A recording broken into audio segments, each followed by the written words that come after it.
you'll notice that all of the non-adventure guys have come out and sort of made excuses. And when I was first invited, I thought, well, cool, at least I'll be able to give the science perspective. And then you invited Ross bloody Tucker. And I mean, the only good thing there is that no one takes him seriously. The kid's about 12. You know, there's no way he's got a PhD. But I mean, I've listened to everybody else tonight. I have to come in straight after the surfer. And I mean, the chicks dig the surfers. And I mean, I don't even have a girlfriend. My wife won't let me. And then, I mean, you have a mom come on who, like, I've never had a threesome in a tent with a Gap student. Like, so just bear with me, okay? This does, however, give me an opportunity. You know, I do a lot of this talking about environmental stuff to corporates and so on. But by the way, I'm also not going to talk about what I said I was going to talk about. Which is a good thing. And because Ross Tucker's in the audience and he actually knows about the stuff, I was just going to wing it.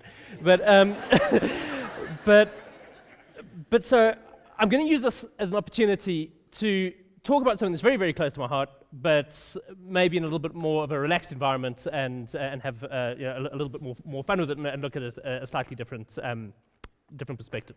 I'm feeling pretty pissed off. Okay, climate change has been this big thing that I've been involved with, yada, yada, yada. And we're going to have these big negotiations at the end of the year in Durban, and it doesn't matter. You know, we're not actually going to change anything. All of our change is being driven by the markets, and you know, the oil price, the increased oil prices is going to actually drive any change that we have. Now, the good thing is, human beings are really, really adaptive. This is the hottest place on Earth, a place called Lake Assal up in northern Ethiopia. Average of 34 degrees Celsius. It gets up into the 50s, and as long as you're happy to have all the salt that you can eat, you can live there, and it's a really, really pleasant place. This is the coldest inhabited place on Earth, up in the very northern parts of Siberia called Oromysk. And the fish come out straight frozen. Got down to minus 72 degrees once. Really, really cold.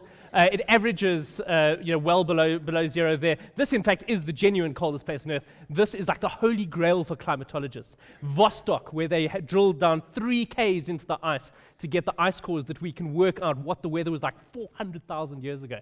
I loved this stuff when I was an honors student. Minus 89 degrees there. Now, what they do is they drill down and they have a look at those black things are little air bubbles trapped in the ice. Trapped there hundreds of thousands of years ago, and by doing isotope analysis of the air there, we can figure out how wet and dry it was or how warm it was that far back. And it's this science that is the basis for everything we know about climate change. Now, the nice thing is that when the reason we can do it is when you have a glacier form, you get these layers forming. Ice forms in sort of seasonal layers, and so it gets trapped in a very sort of linear way, and so you can work out exactly how long ago that ice was formed, and so create these graphs that Al Gore shows you on TV every now and again. This is the sort of glory boy appointment for weather guys, the Sanai 4 base. I've never been there, but probably the worst weather just about in the world. It's up on stilts because there's no snow in Antarctica, believe it or not. That's just ice crystals that get blown back and forth. And Sanai's 1, 2, and 3 have got buried under that snow and actually crushed. So let's have a look at the hottest and coldest place in the universe. The coldest place, funny enough, Cambridge, Massachusetts. They got a tiny little cloud of sodium gas down to trillionths of a degree warmer than absolute zero.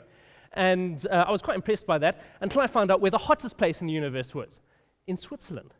Large Hadron Collider, they managed to get that up to 100,000 times the temperature of the sun. And so, okay, all of this is pretty unrealistic, but the point I'm trying to make is that human beings can adapt to wide ranges of conditions. But realistically, we still have to import kit from outside if we're going to survive there. So South Africa's a pretty good envelope. We've got the wettest part of the country is up in the northeast, above Louis Trichardt, about 2 meters of rainfall. Alexander Bay gets about 42 millimeters of rainfall a year. Letaba is the warmest station with an average of about 23, and then Maltino is the coldest. And so human beings generally need to be in the sort of range of somewhere between -5 and 37 degrees. Anything hotter than that, we're actually above above our blood temperature, and I don't know, ask Ross, we begin to boil or something. But we need a bit of rain, and we need a bit of cloud. And so this fantasy that somehow we're going to use this planet up and move to Mars is complete and utter bullshit. Mars has been below 0 degrees for 4 billion years. There's an average temperature of minus 17. It's 10,000 times drier than Earth. There is no ways we're going to go and live on Mars. So let's try our other nearest neighbor, Venus. Venus is even worse. This is the only color picture we've ever taken of the surface of Venus before the Russian spacecraft that the camera was on melted.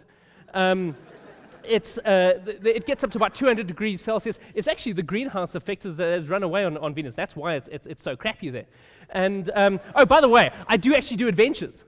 Okay. And the other guy in this photo is here tonight as well. But you won't recognize him because he normally wears nothing at all when he runs. But yeah, we're the only two people ever to have run along the M1 North in the nude, really. And that was during the 94.7 cycle race, which just goes to show cyclists do actually have their use. So we realized that we're not going to go out to any other planets. So what about looking for the guys who are coming to us? This is the SETI project. It's the most important science project in the world because there's only two possible answers. Either there is someone out there looking for us, or there's nothing at all. And both of those answers are unbelievable. And the weird thing is we've actually found somebody.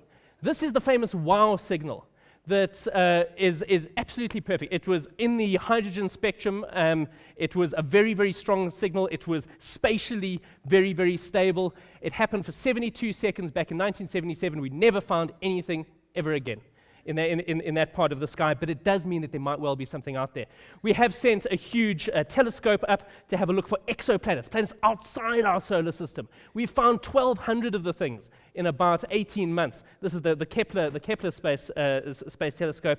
Some of them are in that fabulous Goldilocks zone, which is not too hot, not too cold. We could possibly move to a planet like that, but the nearest one is 20 light years away. If the Earth was the size of a tennis ball, that means that planet would be beyond the moon.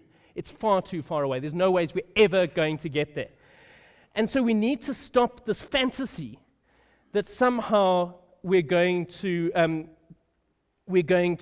get ourselves organized for a start, and that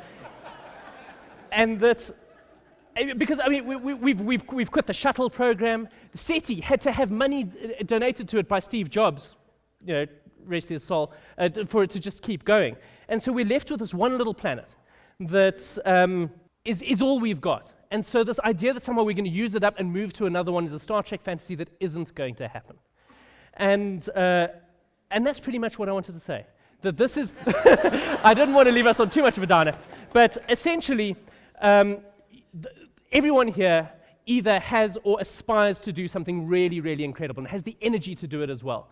And all I say is that let's use a tiny part of that energy to maybe kick some ass and try and get people to sort this planet out before we start pretending that we're going to go and find another one. Thank you very much.